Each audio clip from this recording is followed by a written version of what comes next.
Congratulations, Graham, on the start of the season. Before we get into the game tomorrow, just a quick topic away from Brighton, if I can. Something that's created a lot of debate over the last 24 hours. Showboating. Richarlison at Nottingham Forest. Where do you stand on that one, Graham? Is it just a bit of fun, part of the entertainment industry, or is it a bit disrespectful to the opposition? That's a good question. I think I'd have to see the whole thing properly. I didn't really see it. I didn't see the game, to be honest. I saw the highlights. It's probably a bit of both. You can't tell the intention of what they're doing. It might just be almost a subconscious action.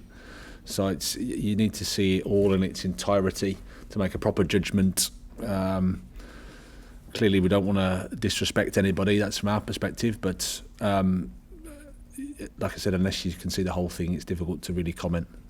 You were a defender, weren't you? Well, some would disagree with that, but yeah. You might have kicked him in the air. Well, if I could have get any close to him, I don't think I could have got close to him, to be fair. Just before we get into the good stuff of your team's excellent start to the season, Graham, can I just ask you, it's that time of year, bits and pieces of business floating around. You're a good man to your outside. Already put me right on a couple of things, so I won't bother you with those. Okay. Incomings today. Expecting any incomings to be announced today or tomorrow? No, not really. No. As I always say, while the window's open, everyone's doing their work, but nothing to announce. Over the weekend, you may have seen it. You were linked with Fiorentina's striker Christian Kouame, Ivory Coast international. I'm sure you know about him. 24 years of age. Is that one that's close? My answer to all these questions is I don't speak about anybody that isn't a Brighton player. So, nice try though. Thank you, Graham. The couple of others I won't ask you about because Paul's put me right on them. But a couple of your own players that you can probably talk about. And I think I probably know the answer to this first one, but it's floating around at the weekend. There's a few big clubs looking at Moises Caicedo again. Is he somebody that you see with you, at least for this season? Can you rule out him leaving before the transfer deadline? Well, it doesn't surprise me that people are looking at him because he's playing at a fantastic level, and as soon as you do your research on him, you realise he's a top kid, great person, young, playing in the Premier League, has all the attributes to play at the very, very highest level. So no surprise, but we know the position that he's in, and we know the position that the club are in, which is we don't want to lose him, and we don't think we will. But in football, you never know. That's how it is. But we're quite calm and confident. When I mentioned the figure that had been mooted to a couple of people that know Brighton very well, 42 million, their eyes lit up and said, "What, is that just for half of him?" Is that good? With 42 is nowhere near what you think his value would be. I think you'd probably get his boots for that for the chairman. Yeah, I think maybe. Knowing the chairman, yeah. That's not for me to talk about, but that's sure. It is what it is. It's sure. Just. Yeah, somebody very close who knows Brighton well said, "Get closer to 100." Yeah, well, they can try. Another player that's yours, so I can ask you about him. Jan-Paul van Hecke, been linked with a season-long loan with Sunderland. Any possibility of that? Well, again, I think there's less and less because he was on the pitch for us at the weekend, so he's been important for us. Played well against Forest Green. We really like him. He's been in our squads. Like I said, when he's a sub for us, it means he can help us get points in the Premier League. So we've no rush, but we'll keep thinking about the decision up to the window. But at the moment, he's with us, and he'll be with us in the squad tomorrow. We'll get on to the stuff now that we enjoy talking about, the actual football and your trip to Craven Cottage. Any early team news that you can let us in on? Anybody that you think will be missing? Anybody close to being back? Nobody returning. Adam Lallana's still not available. We're just assessing Joel Veltman. Obviously, he came off the weekend with a bit of a stiffness in his neck and a bit of dizziness, so reported better today. we'll take us as long as we can to make that decision. Everybody else will be fine, and it's pretty much as we were. Has your work today partly been focused on trying to stop Mitrovic, who's in fantastic form? Well, it's certainly, I think when you play Fulham, you have to be aware of him, and he's fantastic last year. Big reason why they got promoted. Of course, collectively they've done really well. Marco's done a fantastic job there, and as a team they deserve to be here because of how well they did in the Championship last year. But clearly Mitrovic is a focal point for them, and he's, as you say, he's started off really well, scored some important goals and some good goals. We're aware of the quality that he has. Your thoughts on how Fulham have adapted back in the Premier League? You'll be well aware that their only defeat was at the weekend by a late goal from the current leaders Arsenal, so they've started well. Yeah, they have. Yeah, they're very well, like I said, very well organised. Marco Silva's done a great job, and they've got that belief in what they're doing because they've had a lot of victories because of promotion, and they're probably taking stock of what they need to do in the Premier League from the last time they were here, the experience they had there. The press, they're organised, defend well, and then they have clear attacking threats and ideas. So, as we always say in every Premier League game, the opposition are strong, they're organised, they know what they're doing, pose threats, so we have to be ready. Talking about people who have done well and exceptionally well, yourself and your team have had a wonderful start. How would you assess your start to the season?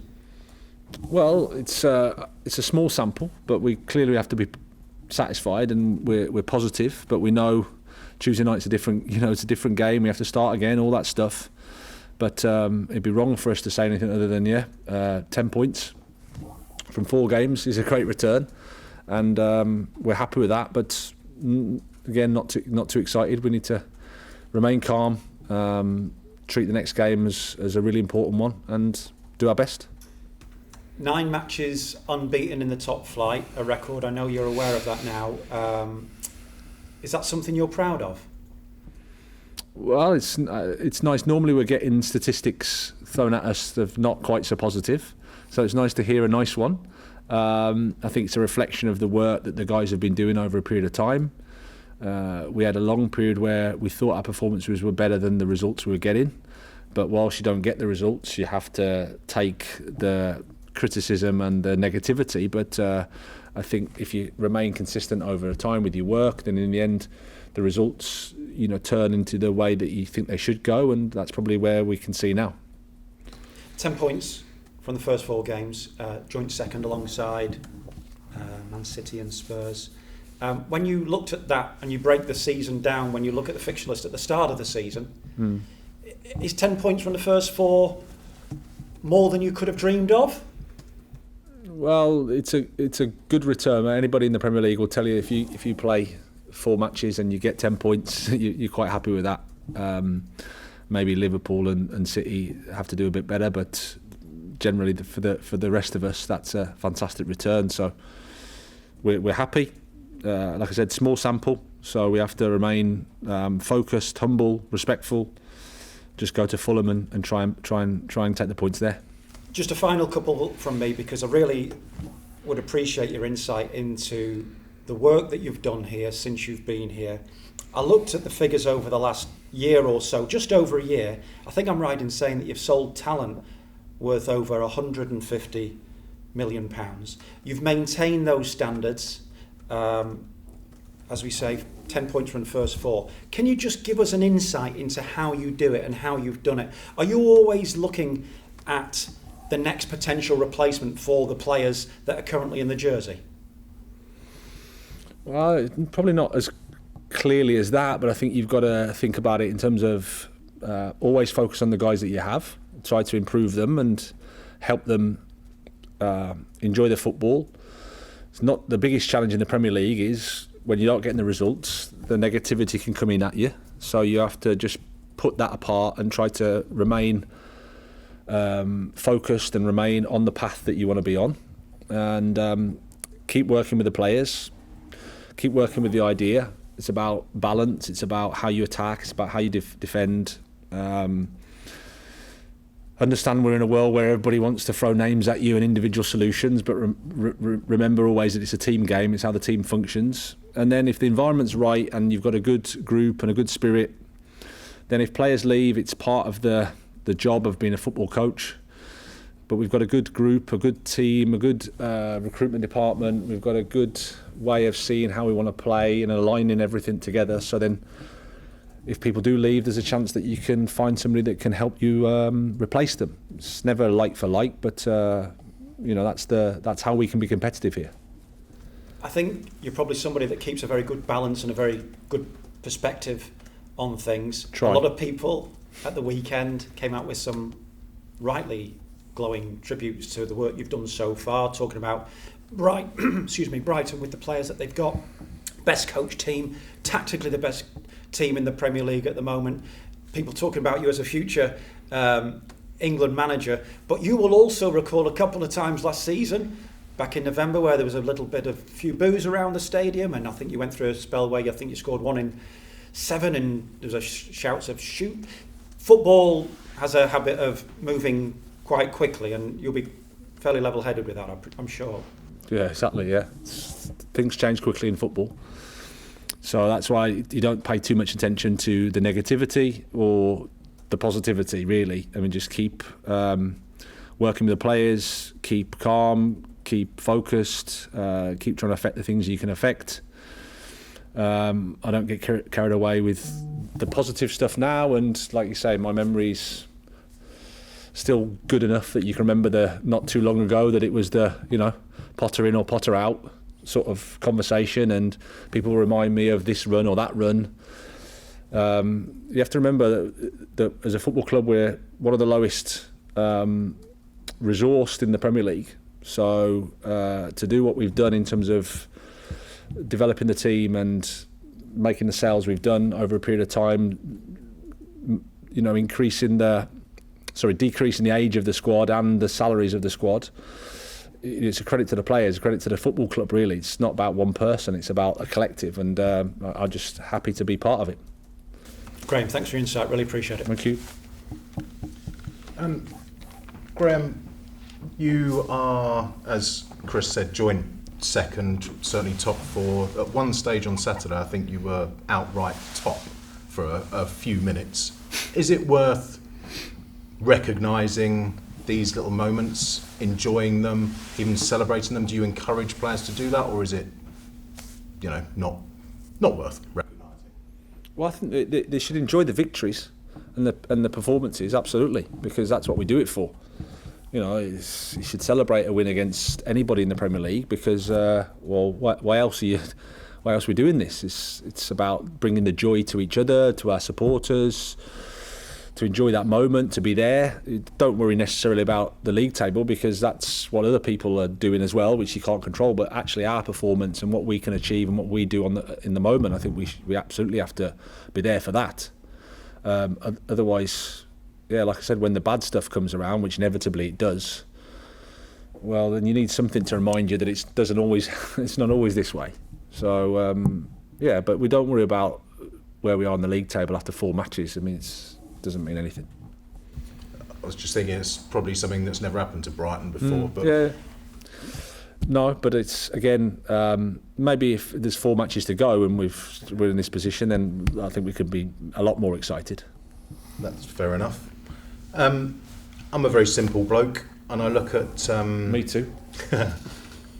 This is way too simplistic, but can we read anything, or what does it say about Fulham, the way they've started the season, when a couple of weeks ago they draw with Liverpool, and then a couple of weeks later the team that finished just 2 points behind them in the Championship concede 9 against Liverpool? I know circumstances are very different, but can that help highlight how well they've done at all?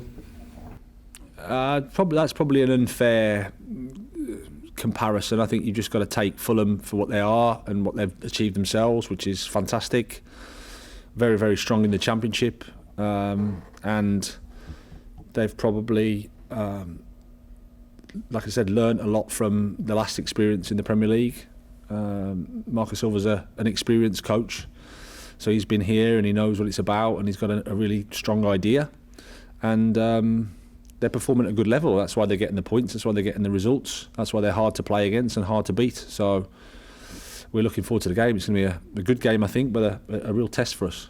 Shane Duffy's only made a couple of last-minute sub-appearances for them in the Premier League so far, but how much has he still got to offer at this level? Oh, he's a Brighton Hove Albion legend, Shane, and we all love him here. Fantastic guy, great servant to this club. He's still got immense physicality, that is a real threat, and great character. Puts his body on the line to defend the ball out the box, and you can see what he does, what he brings for the national team. He's a top guy to have around, so I'm sure they'll be using him really well. And I think there's an awful lot goes into a transfer behind the scenes, but I think from our point of view, he left perhaps even on the same day that Mark Cucurella left. I wondered if there were any reservations or nerves, or however you want to say it, on your part, letting two proven Premier League defenders leave so close together. Well, I understand what you mean. But we also got some players here. Levi came in. JP has had a really good season last year at Blackburn, so we felt that he could help us in the squad as well. And with Lewis and with Adam Webster, Joel Veltman, and obviously now we've added Purvis. The balance is okay in that area. But yeah, whenever players leave or players come in, there's always not a risk, but there's a chance that things change and can destabilise. But you can also develop and grow, and that's the challenge. And hopefully we've done that.